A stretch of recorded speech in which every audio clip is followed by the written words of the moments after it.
Welcome to YoYo TV. America అధ్యక్షుడు Trump వివాదాస్పద నిర్ణయాలు తీసుకుంటున్నారు. అమెరికా ఫస్ట్ పేరుతో ఇష్టానురీతిన వ్యవహరిస్తున్నారు. ఇందులో భాగంగా అగ్రరాజ్యంతో వాణిజ్యం చేస్తున్న ప్రతి దేశంపై టారిఫ్లు విధించేలా ఇంటర్నేషనల్ ఎమర్జెన్సీ ఎకనామిక్ పవర్స్ యాక్ట్ను ట్రంప్ తీసుకొచ్చారు.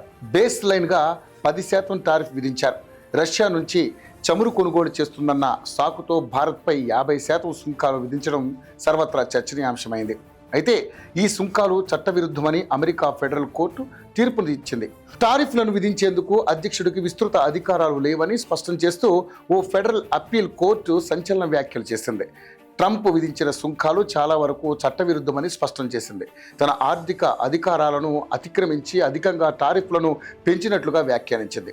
భారీగా విధించిన టారిఫ్ల వల్ల పలు దేశాలు తీవ్రంగా ప్రభావితమయ్యాయని తెలిపింది. ట్రంప్ టారిఫ్లపై ఫెడరల్ అప్పీల్ కోర్టు 7-4 తేడాలతో తీర్పు వెలువరించింది.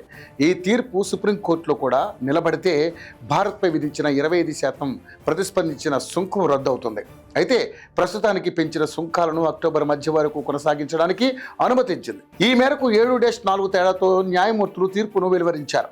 ఈ తీర్పుపై యుఎస్ సుప్రీంకోర్టులో సవాల్ చేసేందుకు అనుమతించారు.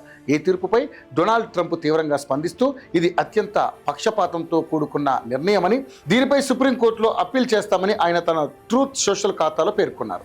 ఈ తీర్పు ఇలాగే కొనసాగితే అది అమెరికాను నాశనం చేస్తుంది అని అంటూ ఆయన మండిపడ్డారు.